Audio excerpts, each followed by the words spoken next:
Olá, ouvintes! Sejam muito bem-vindos a mais uma edição do Ponto Poder Cafezinho, o podcast de política do Diário do Nordeste. O Supremo Tribunal Federal começou a julgar na quarta-feira, dia 7 de setembro, ações contra emendas do relator, mais conhecidas como orçamento secreto. Muito criticada durante a campanha eleitoral pelo presidente eleito Lula do PT, o assunto tem gerado crise com o Congresso antes mesmo do governo começar, ameaçando inclusive a aprovação da PEC da transição. Eu sou Wagner Mendes, editor e colunista de política do Diário do Nordeste, e neste episódio do Ponto Poder Cafezinho vamos conversar sobre o julgamento do STF, sobre o orçamento secreto e o impacto disso para o próximo governo.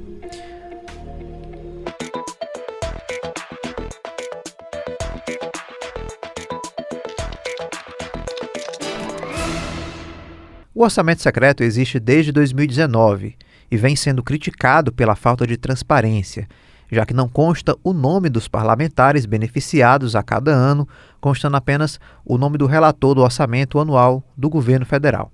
Além de oferecer um grande poder ao Congresso Nacional sobre o orçamento da União, as emendas de relator também não possuem critérios para essa distribuição, dependendo da negociação política, o que acaba por favorecer parlamentares da base aliada. O julgamento no STF tem gerado tensão na relação entre o presidente eleito Lula e o Congresso Nacional, já que parte dos parlamentares não quer abrir mão dessas emendas.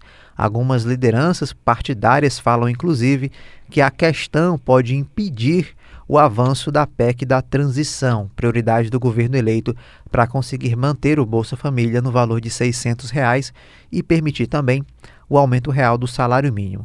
E para conversar comigo sobre o assunto, recebo no Ponto Poder Cafezinho a editora e colunista de política do Diário do Nordeste, Jéssica Welma. Seja bem-vinda, Jéssica Welma, depois aí de uma temporada de férias, está completamente renovada. Olá, Wagner Mendes, olá a todos os ouvintes do Ponto Poder Cafezinho. Eu quero dizer que Wagner Mendes já colocou a teste aqui se eu estava realmente desligada ou não do noticiário nesse período de férias, né?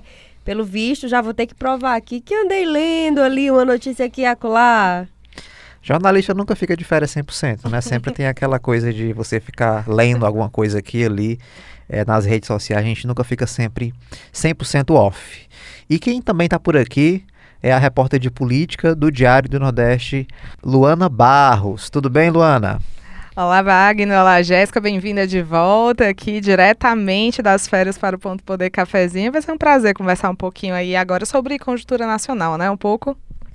Pois é, pessoal. Então, essa questão do orçamento secreto, né, que começou em 2019, como a gente comentou aqui no início do podcast, é um assunto polêmico, é um assunto que tem dado o que falar nos últimos anos. Foi um assunto discutido muito na campanha eleitoral, na campanha presidencial. E claro que mudando aí a legislatura, o presidente Arthur Lira deve ser reeleito, né? Já tem todo um grupo aí de partidos apoiando a reeleição, e ele é o principal líder aí do Centrão e tem garantido esse valor do orçamento secreto, que se apelidou aí de orçamento secreto, porque carrega uma série de polêmicas, né, problemas aí de transparência pública, e é um assunto de fato a ser resolvido e que já começou a ser discutido aí no Supremo Tribunal Federal a partir de provocações de alguns partidos políticos, como o PSOL, o PSB e também o Cidadania. Luana, eu vou começar perguntando aí para você. Queria que você explicasse primeiramente, né, um pouco do que é de fato esse orçamento secreto e do que é que está sendo julgado agora no Supremo Tribunal Federal. Pronto, Wagner. O orçamento secreto é o nome pelo que ficou popularmente conhecido as emendas de relator, que oficialmente, né, tecnicamente lá no orçamento são chamadas de RP9. Essas emendas de relator são, enfim, é um mecanismo que foi na verdade ampliado ali em 2019, se deu mais poderes ao relator do orçamento anual, para que ele pudesse alocar recursos da União dentro do orçamento do governo federal, né? O grande problema, né, a grande crítica que se faz a esse mecanismo é porque os parlamentares podem chegar para o relator e pedir recursos para suas bases, para obras específicas, só que tudo isso vai para o orçamento com o nome do relator. Então você não sabe quem pediu essas verbas, quem é que apadrinhou, vamos dizer assim, essas verbas, né? E você não sabe, fica apenas com o nome do relator. Você não sabe quem pediu e foi rejeitado o pedido, você não sabe quem pediu e foi aceito. Enfim, se gera uma falta de transparência sobre esses recursos públicos, né? Sobre quem é que está sendo favorecido, e isso foi amplamente utilizado pelo presidente Jair Bolsonaro para fazer articulação política. Inclusive, muito perto da eleição, a gente teve aí uma liberação de alguns bilhões para essas emendas de relator em busca mesmo desse apoio dos parlamentares, né? Então, isso acaba favorecendo os parlamentares da base aliada, como você disse no começo, acaba deixando não transparente, não explícito para a população, não só quem indicou esses recursos, mas que critérios foram usados para essa distribuição, né? Em outras emendas, por exemplo, os parlamentares têm direitos a emendas individuais, as bancadas dos estados têm direito a emendas de bancada. Você sabe quais são os critérios para essa distribuição, isso está muito claro.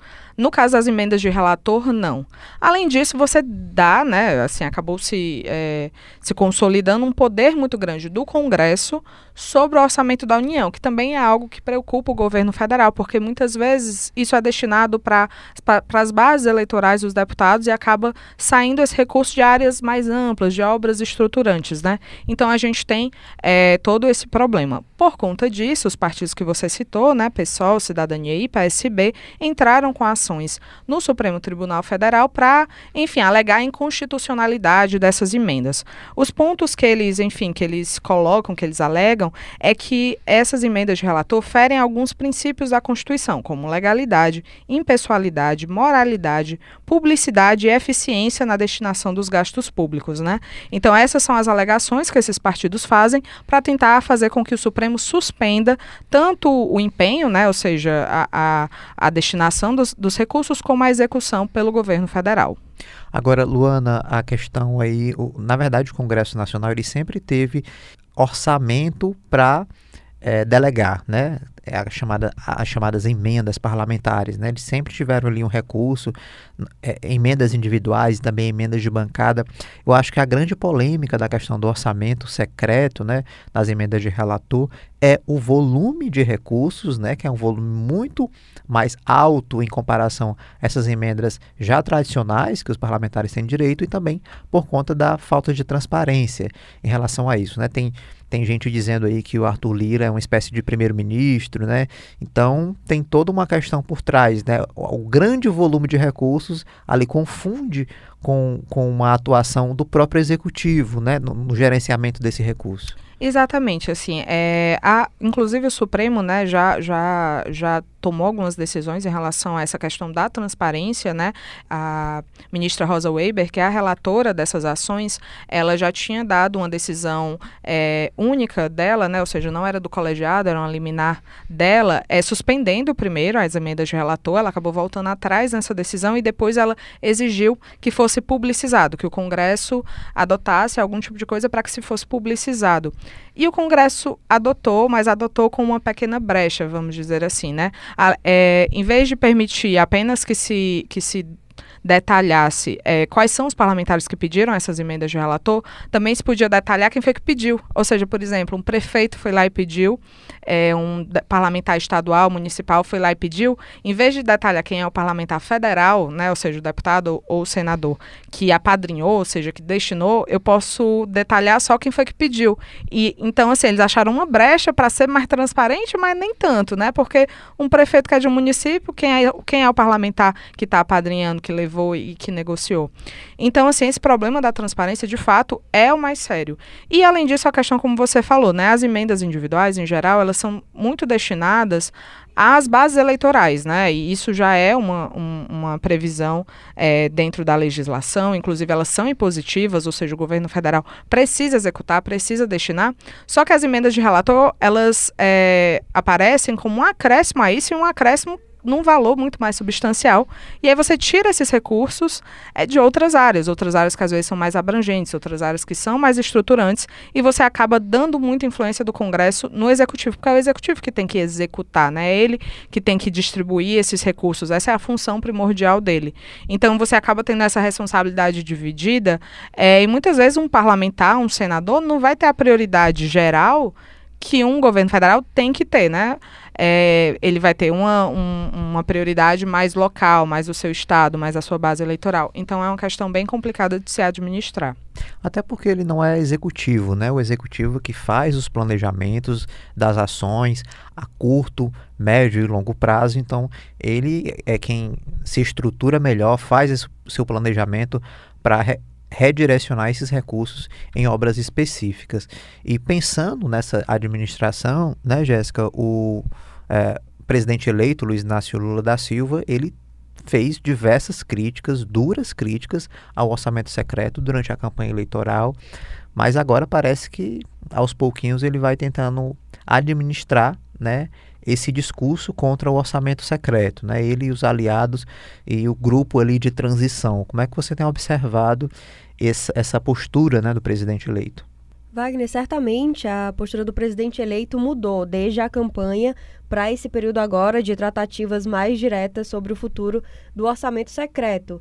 O fim desse mecanismo foi uma promessa de campanha do Lula, mas se tornou aí um impasse, não é? Claro, publicamente ele tem dito que defende o critério dessas emendas, tem defendido, claro, que elas sejam transparentes e alinhadas com as necessidades do Planalto, né? Que aí é uma grande questão, que já é assim, ele dando esse indício de que gostaria de que esse recurso entrasse muito mais no cálculo do Poder Executivo, que não é o que acontece hoje, né? Esses recursos do orçamento secreto são destinados para áreas super diversas. Vimos escândalos envolvendo compra de caminhão do lixo, ônibus escolares, ambulância. Então é realmente desalinhado de um projeto maior. No começo desse mês de dezembro, no último dia 2, o presidente eleito chegou a dizer o seguinte, aqui abro aspas: é importante que a emenda seja dentro da programação de necessidades do governo e que essa emenda seja liberada de acordo com os interesses do governo. Não pode continuar da forma que está, né? Fecho aspas aqui para a declaração direta do Lula sobre isso. Na equipe de transição, a ala dos aliados do presidente eleito avaliam, claro, que seria benéfico para o governo que o STF derrubasse o orçamento secreto. É um cálculo muito simples, porque é o seguinte, ele teria mais pano para manga e para negociar com esse Congresso, porque, por óbvio, deu muito mais força para o Arthur Lira ter esse orçamento secreto, ter esse poder de mobilização ali junto com os outros parlamentares, né? E essa possível implosão aí do orçamento secreto pode respingar nesse futuro governo, pode afetar inclusive as tratativas da PEC da transição, que é esse grande ponto do momento aí de modificar os cálculos aí de gasto, e já se espera que nos próximos dias tenha aí uma queda de braço diante dessa decisão no STF, que estamos aí aguardando, né? Está previsto para o dia 14 a decisão da relatora, o voto dela, e tem também a votação dessa PEC da transição na Câmara dos Deputados. Então tem aí uma tensão muito direta para os próximos dias, justamente porque é o momento em que o STF pode entrar em rota de colisão direta aí com Arthur Lira, que já se espera que seja reconduzido para essa presidência. Então, para a equipe de transição é o momento de equilibrar pratos, evitar movimentos bruscos, porque há muitas tensões envolvidas e isso pode ser bem decisivo para a relação que o próximo governo vai ter com o Congresso Nacional. E é uma situação muito delicada, né, Jéssica? Você falou esse termo, equilibrar pratos, e de fato o cenário é pensando nisso. O próprio apoio do PT à recondução de Arthur Lira já é um movimento nesse sentido. Nos bastidores, o que era que se contava, né?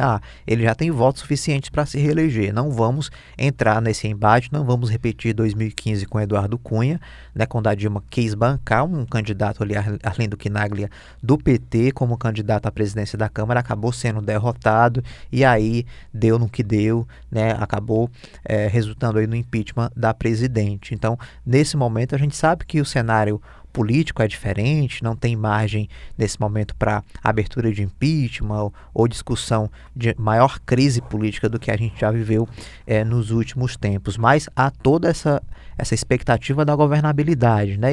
E você criar, né, um desgaste com Lira não é um bom sinal nesse momento em que ele acabou patrocinando toda essa questão do orçamento secreto, foi eleito ali em 2018, 2020, né, 2020 ele foi eleito aí por o primeiro mandato à frente, justamente liderando o Centrão, né? Então Lula vai ter que ter todo esse jogo de cintura para lidar com Lira, e aí esse apoio do PT ao nome dele já foi esse primeiro movimento. O segundo movimento é essa história do orçamento secreto. Tentar estabelecer esse diálogo, que é um ponto importante, e também Lula já entra no discurso que é o discurso do Congresso Nacional, inclusive no começo do julgamento, no dia 7 de dezembro, agora na quarta-feira, a Advocacia Geral da União, a Procuradoria Geral da República, os advogados do Congresso Nacional que estiveram aí apresentando os seus pontos no STF, foram muito por essa linha de que, olha, já teve indicativos de modificar a transparência, que foram obrigações estabelecidas nos últimos meses, já houve modificação, a gente vai aperfeiçoar. Estão tentando se abraçar muito nessa promessa de que haverá mais transparência, mas ainda tem um ponto bem relevante que ainda não vi muito ser discutido em parceria, que é justamente esse ponto da fala do Lula em relação a alinhar os interesses com o que quer o governo. Isso aí não vi Arthur Lira, ninguém do Congresso dar sinais de que está muito interessado de ir nessa linha. Agora nós temos uma PEC aí, né, a PEC da transição, que foi aprovada em 2 turnos no Senado e que deve chegar semana que vem à Câmara dos Deputados.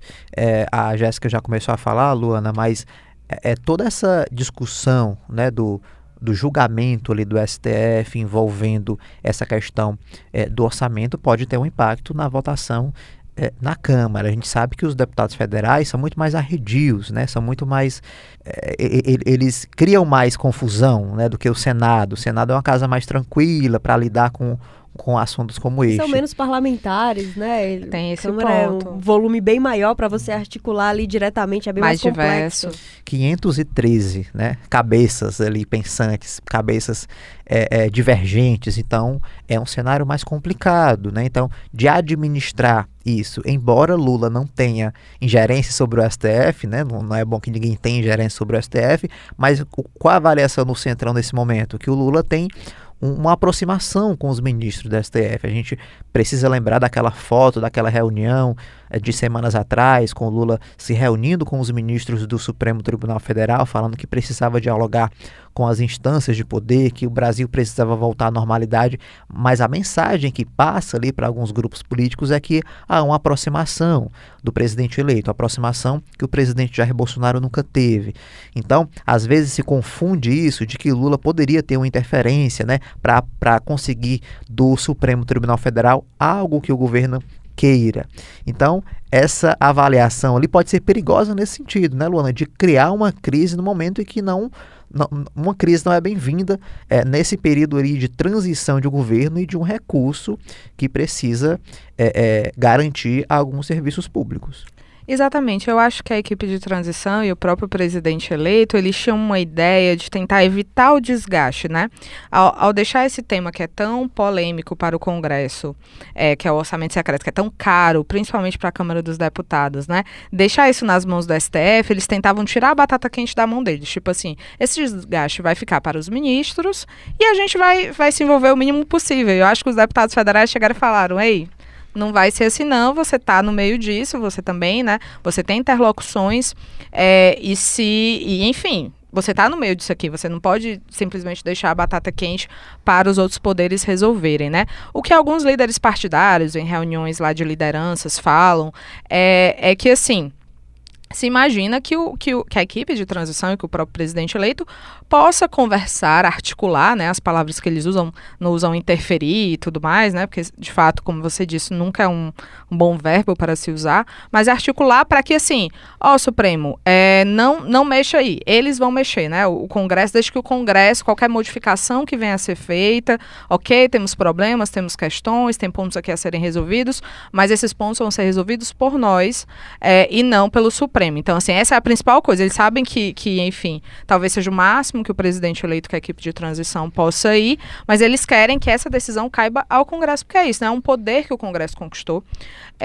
E é muito difícil abrir mão de poder, são recursos, e a gente falava da questão do Senado ser uma casa mais tranquila de articular e a Câmara ser mais difícil. A gente tem que lembrar também que os deputados federais são muito mais ligados às bases do que os senadores, né? Os senadores muitas vezes têm um mandato de 8 anos, é um mandato muito mais longo, e é muito mais os deputados federais que são exigidos pelo prefeito, são exigidos pelos deputados estaduais, então perder esses recursos não seria bom para eles, né? Então, assim, e aí, inclusive, chegou-se até algumas falas mais acaloradas, vamos dizer assim, de fato, algumas lideranças partidárias nos bastidores dizerem, se lá suspenderem, né, se no Supremo suspenderem, a gente aqui também não vai deixar avançar a PEC da transição. Até visto como uma chantagem por alguns integrantes aí da equipe de transição. Não se sabe se vai se chegar a esse nível de tensionamento. Acho que o próprio presidente Lula, como o presidente da Câmara, Arthur Lira, não querem que chegue, porque aí você já chega no ano que vem numa situação muito tensa entre o Congresso e o governo federal, e isso não é positivo para ninguém, mas de fato há um tensionamento. Tanto que o Arthur Lira pretende segurar um pouco, né? Existe aí uma projeção de que a PEC da transição fosse votada na quarta-feira, ainda existe essa projeção, mas o que já se fala em Brasília é que ele vai segurar um pouco, ver como é que vai ser o voto da relatora Rosa Weber, como é que, se alguém vai pedir vistas, se algum outro ministro vai pedir vistas, que aí isso já adiaria o julgamento, enfim, sentir como é que está o clima lá no Supremo antes de qualquer decisão, antes de qualquer avanço da PEC da transição dentro do Congresso. E aí também qualquer decisão do Supremo e qualquer, enfim, nível de tensionamento é óbvio que pode se estender até o começo do ano que vem, quando de fato o presidente eleito assume, né? E vai ter que fazer essa articulação de fato dessa vez na cadeira de presidente e não mais apenas como eleito, né? Agora a questão é que a PEC tem um prazo, né? Precisa aprovar aí... O período é curto, né? A gente sabe que uma PEC ela é votada em 2 turnos numa casa, depois ela vai para outra casa votar mais em 2 turnos, precisa de 2/3 dos apoiadores daquela casa, né? Então é um cenário ali de pressão também, né? Que Arthur Lira também acaba sendo também muito pressionado pelos partidos para dar algum tipo de mensagem, algum tipo de retorno. Embora apoiador do presidente Jair Bolsonaro durante a campanha eleitoral, ele foi um dos primeiros a dizer que as urnas precisavam ser respeitadas logo depois do resultado do segundo turno. Tenta ele dar um ar de normalidade democrática, institucional. Ele tem tentado fazer isso, né? A questão do prazo, né, Luana, é um fator que preocupa essas articulações no momento, né? Sem dúvida.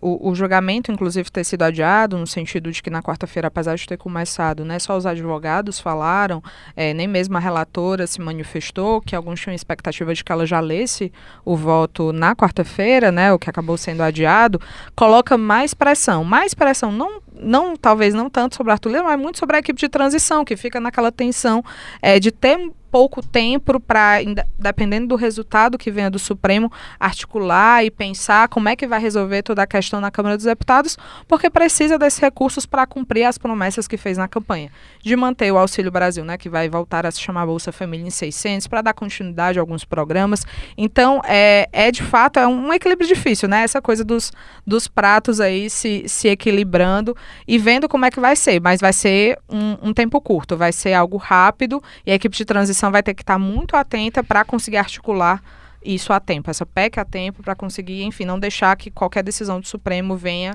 a atrapalhar a articulação política ou interferir, né, de alguma forma. Agora, Jéssica, muito tem se criticado aí o orçamento secreto, mas o que é que tem sido falado sobre alternativas a isso, né? O que é que é possível vislumbrar após o fim do orçamento secreto, o que é que poderia ser feito para manter um certo protagonismo ali dos parlamentares, porque eles estão muito satisfeitos ali com muitos recursos para distribuir para suas bases, né? É muito confortável isso, sem depender tanto ali do executivo, porque tem toda uma negociação, tem uma espera, às vezes é uma emenda que não é paga ali, então tem todo esse desgaste que o orçamento secreto acaba resolvendo, né? Existe o que é que está sendo discutido aí sobre uma possível ação ali, uma substituição a esse orçamento? Ainda não foi muito tratado o que seria uma substituição, porque ainda nem se dá, principalmente entre os parlamentares, a possibilidade desse fim do orçamento secreto, mas isso criou, assim, um Frankenstein na nossa política. É uma situação muito crítica mesmo que foi criada, que destoa completamente do que deveria ser o papel político do poder legislativo em boa parte, porque os parlamentares, como você mesmo já ressaltou aqui no começo do podcast, já tinham recursos, já tinham emendas à disposição, emendas individuais, emendas de bancada. Eles têm um orçamento impositivo ali que é obrigatório o governo federal executar. Essa era uma demanda que já estava atendida. A demanda que foi atendida, né, por outro lado, com essa lógica do orçamento secreto, ela é de uma política muito mais individualista, voltada aí para bases eleitorais. A gente não está falando de gestão pública, de políticas públicas, de pensar de forma ampla em atender direitos básicos. E nesse momento a situação é mais crítica ainda, porque a gente está numa crise, a gente está vendo corte de recursos a todo momento em áreas que são cruciais. Então a gente precisa usar os recursos da União de forma muito racional, muito responsável. E o orçamento secreto, na forma como ele existe hoje, ele não permite que você tenha uma racionalização, porque ele fica atendendo a anseios específicos. Claro que qualquer dinheiro que vá para a população, seja de qual município for, vai atender aquela necessidade, vai estar ali próximo à realidade daquelas pessoas, mas vai atender por quanto tempo? Que política é essa? Qual a vitalidade que aquilo ali vai ter no longo prazo? Você vai atender pontualmente a preciso... vou mandar esse recurso aqui para consertar uma estrada. A população precisa, é importante. Agora mandou para consertar a estrada, mas você reparou no que é que tinha mais naquela população? Será que aquela era mesmo a prioridade? Como é que eu sei? Por que foi escolhida uma estrada e não a reforma de um posto de saúde? Não tem como você saber. Acho que um exemplo bem prático disso é que a gente teve um aumento nas eleições aí, uma liberação de emendas de relator na ordem de mais de 3 bilhões, e agora a gente está numa crise imensa porque o Ministério da Educação não tem dinheiro para pagar os bolsistas de pós-graduação, os bolsistas de graduação e os residentes, né? Então, assim, você afeta uma quantidade gigantesca de pessoas, porque lá atrás você, querendo ou não, atendeu a vontades individuais e, enfim, de parlamentares. E que a gente não tem nem isso monitorado. A gente nem sabe para onde é que foram todos esses recursos, quem foi beneficiado, por quê, sabe? Então, assim, hoje a gente não tem ainda uma discussão do que é que pode ser uma alternativa nessa relação. Também nem sei se seria um caso de alternativa, porque a gente está vendo, de certa forma, as relações serem desvirtuadas. Você está brigando por recurso ali entre poder executivo e poder legislativo. Criou-se aí essa disputa, mas eu acho que se a gente pensar mesmo a preço de hoje, forçar mesmo, fortalecer também a questão da transparência, que a gente perdeu muito do que a gente já tinha em termos de transparência, vimos isso nos últimos anos, e a gente precisa que isso se fortaleça, porque então, beleza, querem continuar com o orçamento, vai permitir que os parlamentares continuem destinando esses recursos conforme os seus interesses, mas vamos poder acompanhar para onde quanto se esse dinheiro foi mesmo aplicado, se não foi. Vamos aumentar aí os olheiros, né, sobre esses recursos. Eu acho que uma coisa que é importante também é que a questão da articulação política, porque às vezes coloca-se tudo no mesmo balaio, né, de que, não, porque a articulação política... Não, a articulação política existe entre legislativo e executivo, faz parte do jogo político, mas isso tem que ser feito dentro de um planejamento, de diagnóstico de políticas públicas. Não é tipo, eu vou liberar dinheiro para você, para o que você quiser, para você aprovar o projeto que eu mandei e pronto. Não é desse jeito, né? Isso tem que ser feito, tem que ser parte de um diagnóstico. Não, de fato, as áreas essenciais do governo federal são essas, diagnosticado, tecnicamente, a partir disso a gente vai conversar com os parlamentares, porque eles conhecem a ponta. Esse é um outro processo que é diferente do processo das emendas de relator, que acaba sendo mais para onde é que você quer que seja enviado dinheiro. A gente nem sabe como é que acontece essa tratativa, porque isso não é público, quem é que pediu, quem é que foi rejeitado, a partir do que foi rejeitado, a partir do que foi aprovado, a gente não sabe de nada disso. É algo que acontece dentro das salas do Congresso, do Palácio do Planalto, que a gente não tem acesso. Então, assim, a articulação política é importante e o governo federal vai ter que ser muito hábil nisso, porque, querendo ou não, vai ser difícil para os parlamentares, eles não vão querer abrir mão disso, mas isso tem que ser feito dentro de um pensamento de eficiência e transparência da gestão pública. E sem contar que também a questão do desequilíbrio de recursos, né? Você envia uma quantidade ali bem maior, bem superior a média ali para algumas prefeituras, porque são aliadas, é a prefeitura administrada ali pela esposa, ou pelo marido, ou pelo filho, ou pelo sobrinho, e aí não é que a gente não queira investimento, é quem dera se todos os municípios brasileiros tivessem capacidade de receber um grande investimento, né, um volume ali alto de recursos do governo federal, mas a gente sabe que não é assim. Então, essa divisão ali desequilibrada, nessa forma desequilibrada da gestão pública, isso acaba também prejudicando muitos municípios que não têm relação ali com o governo federal, ou seja, porque não tem um deputado ali atuante, não tem um senador, não tem um vínculo ali, né, possível para que esse recurso chegue, e aí os municípios ficam prejudicados sem esse recurso importante ali, principalmente municípios pobres, né, que não têm condição de se sustentar, né? A gente sabe muito bem, a gente mora no Ceará, sabe que muitas prefeituras realmente elas vivem ali com o pires na mão em Brasília, tentando recurso a todo custo, conversando com o parlamentar por emendas ou por convênios ou parcerias para conseguir concluir uma obra, fazer uma creche ou garantir algum recurso para a população. É um assunto que de fato renderia aqui outros episódios, mas a gente já está chegando ao fim do nosso episódio. É bom deixar claro aqui para o nosso ouvinte que a gente vai continuar acompanhando esse assunto.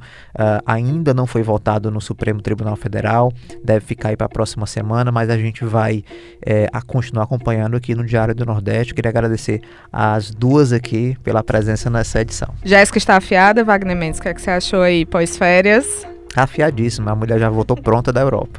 Ora, porque quando você volta, nossa, mas será que eu acompanhei tudo mesmo? Aí de repente você para pra pensar que, caramba, essa discussão do orçamento secreto, a gente tá falando a mesma coisa há tanto tempo, os problemas são os mesmos, então já volta tudo de novo. As antenas já ligam. Um prazer sempre, viu? Tá no Ponto Poder Cafezinho, Wagner Mendes. Vão ser sempre convidadas aqui a participar da discussão. Temos muito assunto pela frente. Muito obrigada, gente. Essa edição do Ponto Poder Cafezinho vai ficando por aqui. Para quem quiser acompanhar nossos próximos episódios, estamos no Spotify, Deezer e Google Podcast. Esse podcast tem a apresentação de Wagner Mendes e a produção de Luana Barros. A edição de áudio é de Beatriz Irineu. Até o próximo episódio.